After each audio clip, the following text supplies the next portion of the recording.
your girl Mo, and we are back for another segment on the Let's Talk Some More podcast.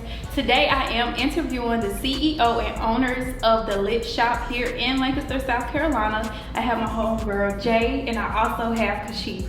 So before we go ahead and get into it today, I want to allow them the chance to introduce themselves. What's happening? I'm Kashif. I'm Jay.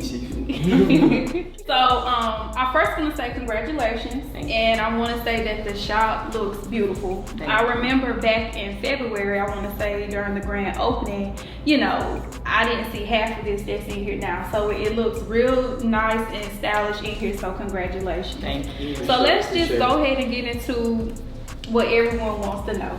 So, of course, you guys are a couple, right? And I know a lot of times when you see couples start black-owned businesses, they want to say like, oh, she just using his money, or, he's, piggying off of her or whatever. So just take us through the process of what it actually took to start your business, like from point A to point B. All right, well, I would say, first thing everybody know is start with money, you know what I'm saying? Yes. You got to have money, and I would say the second thing, or maybe even this could be the first thing, is studying on what you're trying to do. Okay. You know what I'm saying? Getting more information on what you're trying to do, finding somebody that's doing it already to take you to that point, to where you're trying to get to, and and the 2 points that I say the best thing that you could do to start. Okay. Mm-hmm. And for us, it started with he came up with the idea. Okay. And for our dynamic as far as running the business and a relationship, I do more like the administration side, yes. and he does a lot of the physical Okay. side. So as far as what we put up, we just work 50-50, Okay. and we work in our skills. So I work in my, what I'm good at, and he work in what he good at, and it works well together. Have you ever had those times where you kind of clash, or like, no, I want it this way, we need to do it this way? Like, how do you handle conflict with running a business and also being in a relationship? How do you know how to separate that? Yeah, for us, we don't run into a lot of conflict because that's what I like to hear. both of us are pretty logical. So when it makes sense, the other one will submit to that idea or whatever that move is. Okay. If it makes sense, we're gonna do it. So we don't really clash too often. If we do see a clash, then both of us are gonna explain in full why we want it this way, and one of us is gonna give in to the side that make more sense. So yeah. So the key thing I guess we can take from this is communication is key. Yeah, and being willing to really listen to what that person says and see if it makes sense. Mm-hmm. I might have thought this way my whole life, but when you say this and you break it down and it makes sense, I gotta put my pride to the side and go with what you're talking about. I love to hear different perceptions on different things. Mm-hmm. I love to hear it. So let's get into the Lit Shop, because this is not your normal shop that you would see in Lancaster. So what have been the pros and cons when it comes to actually having a lit shop?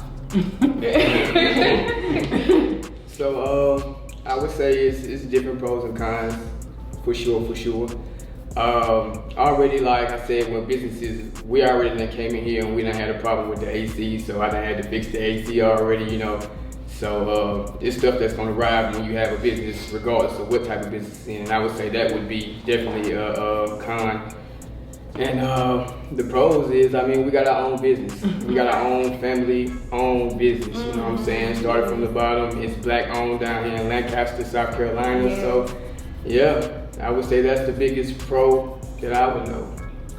To move how we want to move, we're able to speak in a very natural tone on social media. Like, we can be like, what's up, y'all? Come through, we lit. Because, we own the spot. We don't have to really worry about, we do, of course, worry about our image to people, but we don't have to, we can be natural, and we do something we love. That's something we really love. So that's definitely a pro. Yes, and what I do love is that you guys are including other small black-owned businesses. To me, that's dope. Like, when I look around, I see, families stick together. I just see other, businesses within your business. How has that been? Because I see you do food truck Fridays. Mm-hmm. I know you guys have your smoking and paint, I want to say. Mm-hmm. So how has that been on the outside, just receiving that support? I think it's a beautiful thing. We kind of took it away from, cause I'm really from Georgia, and I spend a lot of my summers down here. So I'm from Atlanta, and they do this thing called pop-up shops. They do a lot down there, and they do them in our cities right now. It's real popular. So we kind of piggybacked off of that and start letting more black-owned businesses come into here, and really any businesses come into here that want to flourish and don't have a storefront. We like to help with the storefront, you know, and just help people start from the bottom, because we know how hard it could be to do that. Yeah, definitely. And we do always want to, you know, let people know, even if you don't want to have your products in here, you can come do a pop-up shop. We want our customers to meet you, and we want to meet your customers. Of course. You know, we want to intertwine and get everybody supporting everybody. It's been, the love we have received has been overwhelming, and we really appreciate it. We really do. So what exactly can I get from the Lit Shop? if I'm pulling up right now, like, what can I get out of the shop? Okay, well, we got a lot of stuff, but I would say our wide variety would be more of the dispensary type stuff, which would be like the pre-rolls and the gummies. They love those. We got so many different kinds of pre-rolls and gummies. We got carts, oil carts, we got dab, we got cookies, cereal, all type of stuff, bongs, whatever you need that you smoke with, you know what I'm saying, accessories, any accessories or anything you need.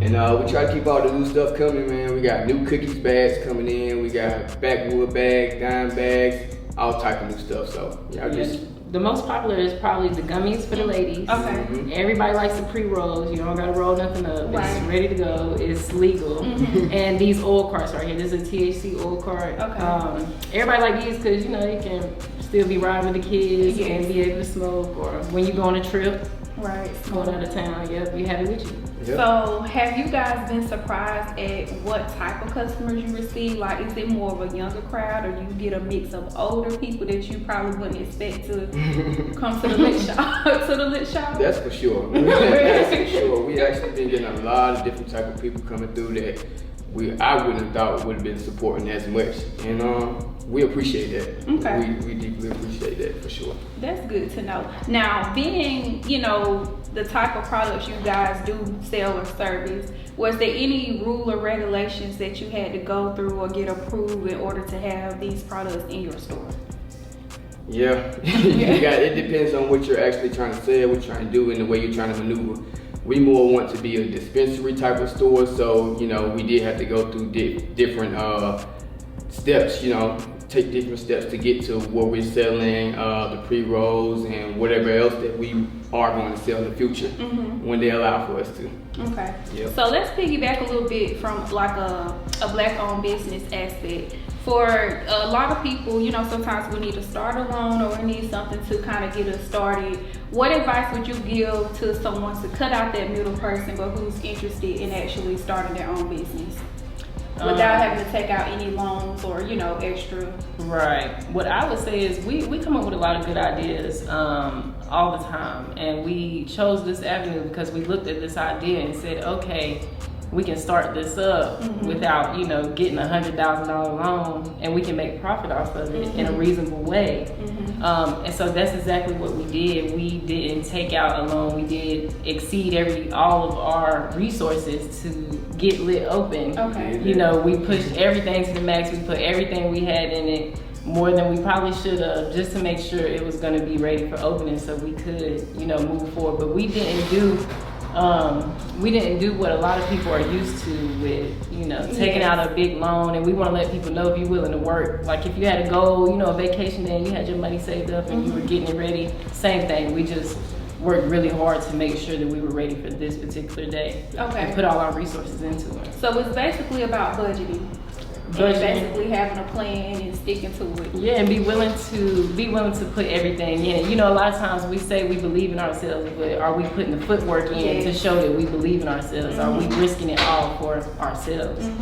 So, have you guys ever dealt with a difficult customer or someone who want to say, this ain't real, or, you know, like, how do you handle those situations? What good customer service do you guys have for those type of clients? Well, This is the customer service. personally, I try to let stuff flow, man. If somebody come at you with saying the wrong stuff, or, you know, something that might rub you wrong, you know, I try to let it flow, let it roll off my shoulders, and, you know, I gotta take care of the customer because the customer's first, regardless of what's going on. So if they say it's fake, it's something wrong, most of the time if you ain't lit, I'm gonna give you something free. I'm gonna make sure that you're happy when you walk out this door. You're gonna have what you need, you know what I'm saying, for sure. So if you come in mad, you're gonna leave out lit, for sure. And at the end of the day, I think as business owners, we all have trial and error.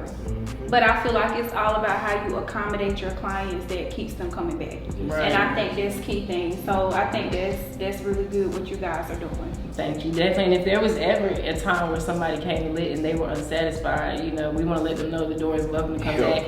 Please tell us, you know, before you complain to anybody else, come let us know because we want to rectify it. We want to fix it. We want y'all to be happy. You know what I mean? So yeah. So do we have any upcoming events or smoking paints for lit? What's next?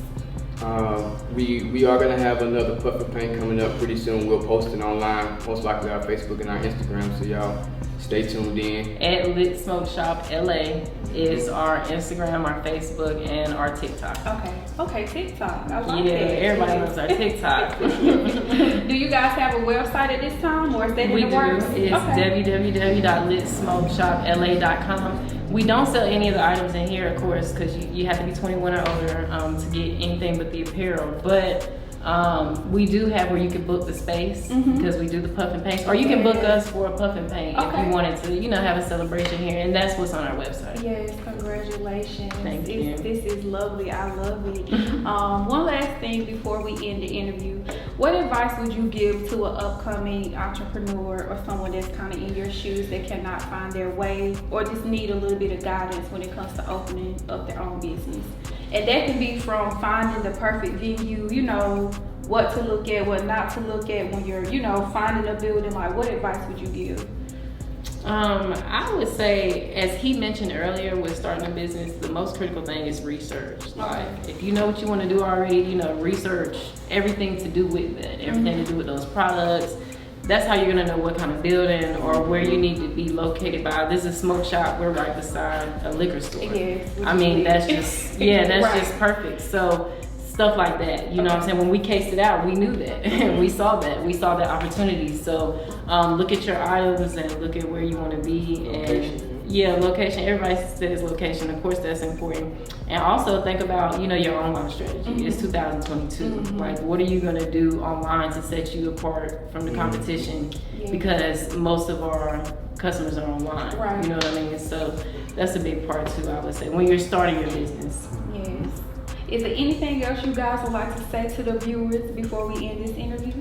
I would like to say thank y'all. The love has been overwhelming. We really appreciate it. And we just appreciate y'all to the max. Yes, sir. We appreciate all the love, all the support, man. We can't thank y'all enough for the way it's been going, man. It's just growing. We leveling up every single day. Get more stuff every single day, you know what I'm saying? So we just appreciate y'all. Y'all keep on popping out. Oh yeah, and we soon we gonna have Jug Apparel in here. For sure. So we just tapped in with her. So we always Well, once again, I just want to say congratulations, and I wish you guys the most success. And of course, I'll be back. I got a question though. Okay. Yes, sir. Really, I got 2 questions. What would you say to somebody that come in and like, okay, what differentiates like real weed from Delta THC? Okay. That's a good question. Well, first and foremost, I want everybody to know because they don't know, and most people feel like it's fake just because it says Delta 8. But every Delta 8, Delta 9, or any of these cannabinoids they putting out into these new products, all of them have a percentage of THC in them. So all of them gonna get you buzzed to a certain extent. And some of them have more percentage of THC than other ones. So it's so many different cannabinoids, I can't really go over all the ones that they're using right now. It's THC, HHC, TPCO, you know what I'm saying? There's so many different cannabinoids, but they are all used to get you where you want to be, get lit, you know what I'm saying, like the shop says. And tell them the difference about how you feel about how it's grown. Like that is more. Okay, and I think that is one of the most important things about what we're selling here. The difference between what you might buy off the street is you actually can tell what's going on with what's in here. You know what I'm saying? It has the instructions, it has the ingredients on it, it has the percentage in it. and this stuff doesn't have pesticides in it. It don't have none of that other stuff that might be in what you might purchase off the streets. So you can be more healthy, be more safe, and you know what's going on. Just like you should know what's going on with your food, you should know what's going on with what you're smoking, for sure. Because that perp I got out here was straight, bro. I ain't gonna lie. What's up? We appreciate you, bro. Well, until next time, let's talk some more.